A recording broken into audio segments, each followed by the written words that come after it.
Hi guys, in today's video I'm going to be talking about the Vanguard ESG Developed World All Cap Equity Index Fund.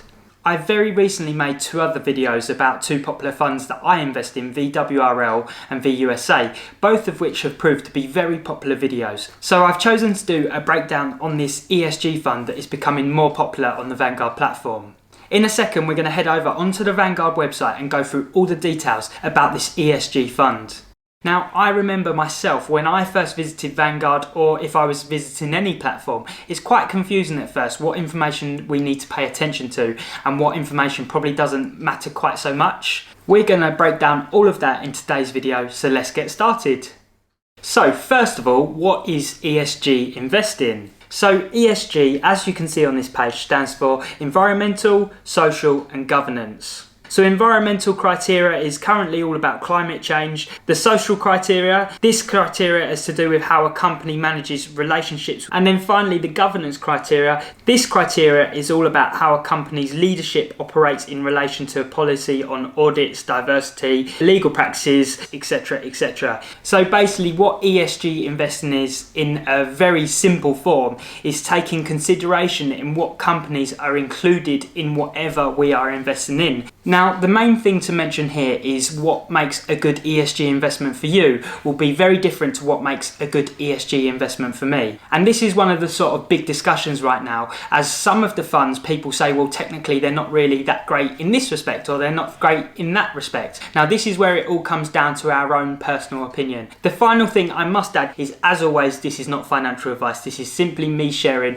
my thoughts and feelings about things. So we are now on the Vanguard UK website, which is vanguardinvestor.co.uk. Now, to find the fund that we're going to be discussing today, we're going to click up the top here to what we offer, and we're going to go to our full list of funds. Now, the very first thing we can do is minimize the blended fund, as it is not a blended fund, it is an equity fund. So we need to scroll down to the global subtitle and you will find the fund ESG Developed World All Cap Equity Index Fund, which is the fund we're talking about today.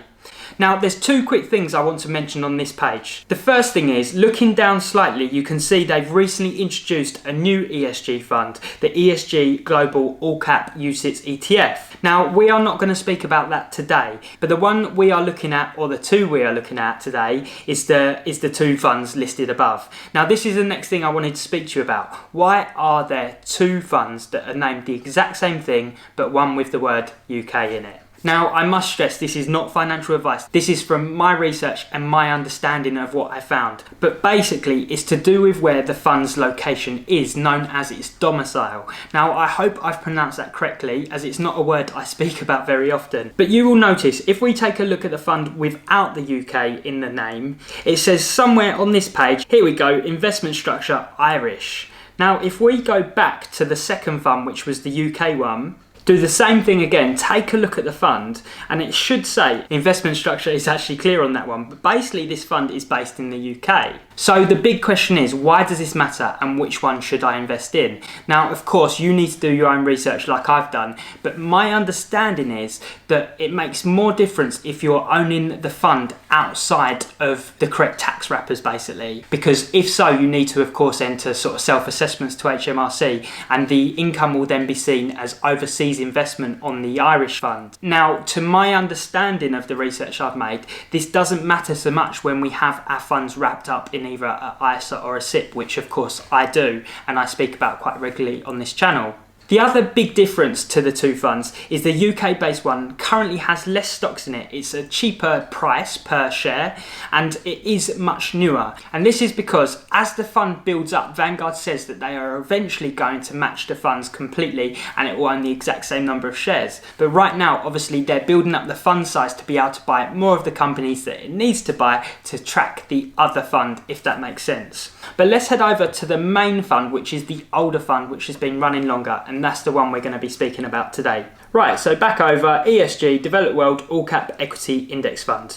So we're on the homepage of this fund. So you will now see, I don't know if you remember, on the UK fund it owned, was it 3,800 stocks, and NAV price was in the £120 mark, I believe. So you can see that this fund is clearly more expensive to buy one share and it owns more stocks. And as I said, this is because it's a more established fund. So when you first reach this sort of overview page, you'll be hit straight away with these 4 boxes. So what do these 4 boxes mean? We've briefly mentioned the first 2 already. The first box is the NAV price. So this is the price to buy 1 share. So right now, to buy 1 share of this fund is £327.99. Next up is pretty self-explanatory, but how many stocks make up this fund? Right now it's 4,162.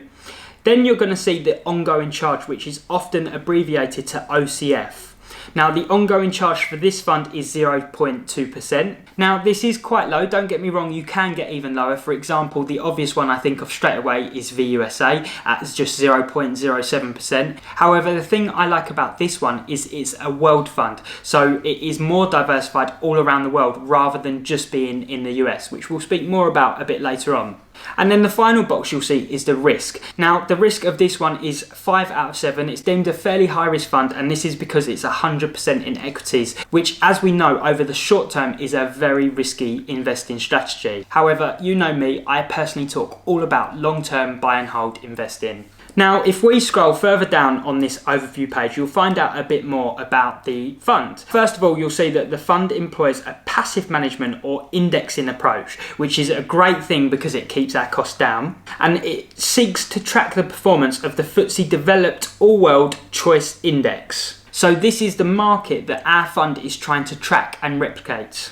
The final thing to mention here is the index is market cap weighted, and it is composed of large, mid and small cap stocks. However, this is just in developed markets around the world. So let's scroll a bit further down this page. The next thing you're going to see is a past performance graph. So this graph has 2 lines, the grey and the sort of tealy coloured one. Now the grey one is the NAV. Now the NAV is the fund basically. The next one, the teal colour, is that the correct word, is the benchmark. So the benchmark is the index that we are trying to track. So the hope is that these lines are quite similar because obviously it's trying to track and replicate that market. Now the good news is they are fairly similar. So when the benchmark does well, our fund does well, and when the benchmark does badly, our fund does badly.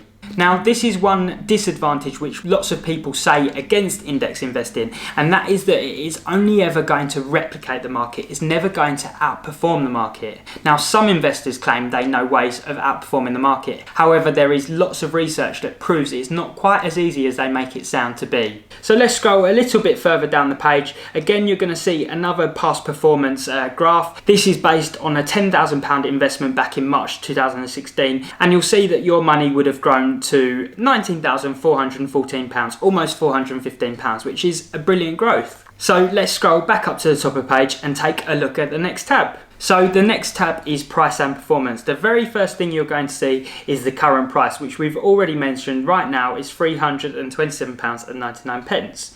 You can see that it's 1 day change, it's up £2.15, and that is a 0.66% increase. The 52-week high of this fund is £327.99. The 52-week low of this fund is £238.17. If we scroll a bit further down, again you're going to see some performance graphs. We're going to ignore the first one, we're going to actually ignore the second one, and we're going to go straight on to the third one. The reason being is we can choose here since inception, which I think is an important graph to look at, because what that shows us is although it is a bumpy ride investing in the stock market, over time our investments eventually go up. Now of course all this is based on is the past, and we do say past performance is no guarantee for future performance. However, when you look at that graph and you look at that upward trend, it's definitely a good sign. The next tab is going to be portfolio data. So this is going to tell us more about where the companies in this fund are held and what they are. So the first thing we can see is, again, the fund is made up of 4,162 stocks. Below that you can see various ratios about the fund, for example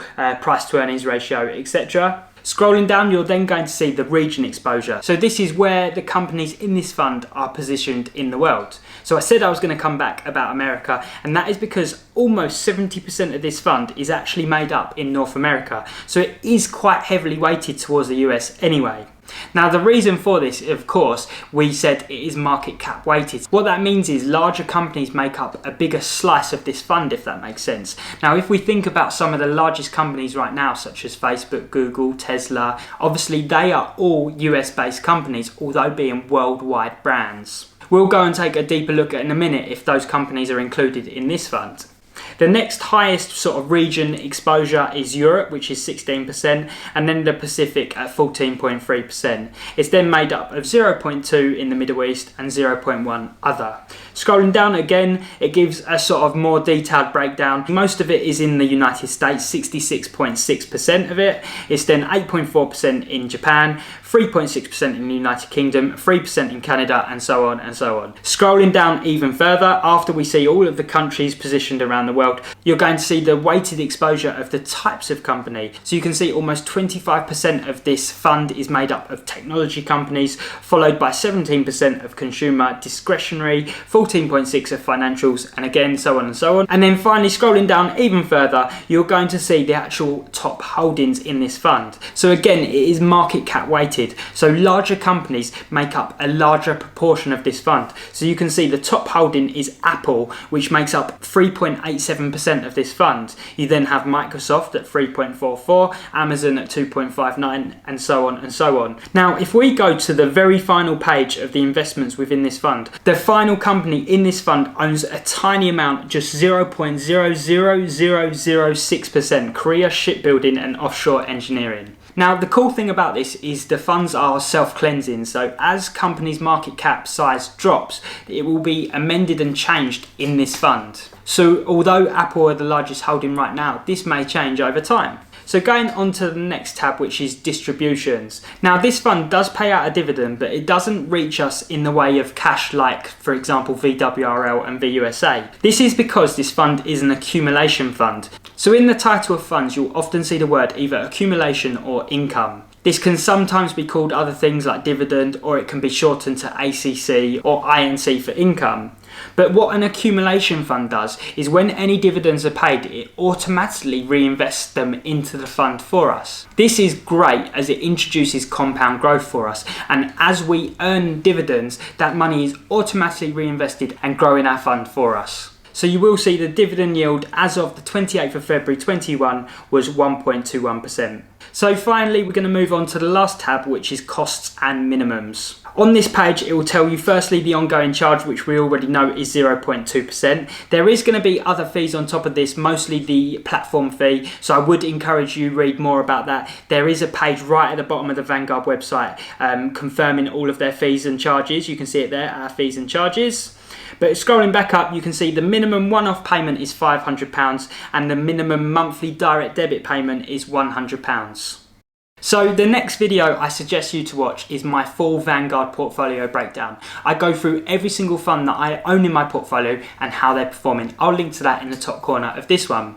I hope today's video has given you a helpful breakdown about the Vanguard ESG Developed World All Cap Equity Index Fund. I do invest in this fund. I think it's a great thing that Vanguard are starting to think about the companies that we are investing in and that they are taking the correct steps towards being a good company, so to speak. As I mentioned earlier in the video, what is classed as a good company? You really need to consider what you want. Apart from that, I hope to see you on another video very soon. Take care, guys.